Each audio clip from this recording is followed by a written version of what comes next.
కోసం వస్తే ఆన్నే కట్టేసారు కట్టేసారా డంపింగ్ యార్డ్ అంటూ తీసుకపోయి కట్టేనాడు. ఎందుకనంటే నేను ఇప్పుడే వస్తున్నా, ఇప్పుడు నర్సంపేట పోయినా పొద్దున్న 11 గంటల నుంచి ఎన్ని ఎండలో విపరంగా ఉండి ఇప్పుడు డైరెక్ట్ మళ్ళీ హుజాద్కి వస్తున్నా. కొట్లాటలు మనకు తక్కువ కొడతానా ఇవాళ నర్సంపేట సినిమా బట్టి ఆర్టీసీ కార్మికులకు ఎట్లా భరోసా ఇచ్చినామంటే ఇవాళ ఎట్లా కొట్లాడారు. ఎండల పొట్టు లొల్లి చుక్కలు చూపట్టిన ప్రభుత్వానికి రేవంత్ రెడ్డికి చుక్కలు చూపడతారు. రేవంత్ రెడ్డి 10 సార్లు ఆలోచించారు, ఫోన్ చేయించి నాకు ఇల్లే లాస్ట్ వాళ్ళ కుటుంబ సభ్యులు చెప్తానే అయినా. కానీ మనం ఒక్కసారి భారతీయ జనతా పార్టీ అంటేనే పులి అన కదా, ఒకసారి పంజం ముందుకు వేసిందంటే మళ్ళీ వెనక పోయి ప్రసక్తి లేదు. ఈ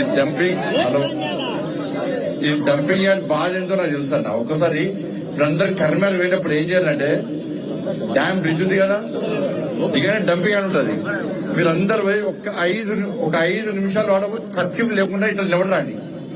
వాళ్ళు అక్కడి నుంచి ఇటు రారు. ఏడిపోతారు తెలుసా, డైరెక్ట్ హాస్పిటల్ పోతారు. వీళ్ళకి ఎవరు రారు. ఇప్పుడు నెక్స్ట్ హుజాబాద్ లో రోడ్లలో ఏం లేవట్టు ఏమొస్తున్నాయి తెలుసా, హాస్పిటల్ ఏమొస్తున్నాయి తెలుసా, హాస్పిటల్ వస్తున్నాయి, పెద్ద హాస్పిటల్ హుజాబాద్ వస్తున్నాయట. ఎందుకు డంపింగ్ యార్డ్ గ్యారంటీగా మేము బిజినెస్ పొట్టు చేసుకుంటాం. పెద్ద హాస్పిటల్ అన్ని హుజాబాద్ పెద్ద బిల్డింగ్ వస్తాయి, చూసుకుంటారా. డంపింగ్ యార్డ్ అంటే ఇవాళ కరీంనగర్ ప్రజలు బాధలు పడుతున్నారు, చాలా ఇబ్బంది పడుతున్నారు. ఇవాళ ఆ ఇబ్బంది మీరు ఇంటే కామ్ కూర్చొని ఏదో తూతూ మంత్రంగా ఉద్యమాలు చేస్తే డంపింగ్ యార్డ్ వచ్చింది అనుకో, రేపు మీ భవిష్యత్తు ఖరాబ్ అవుతుంది, మీ పిల్లల భవిష్యత్తు ఖరాబ్ అవుతుంది. హుజరాబాద్ రోగం లేకుండా ఒక్కరుంటారని అడిగా.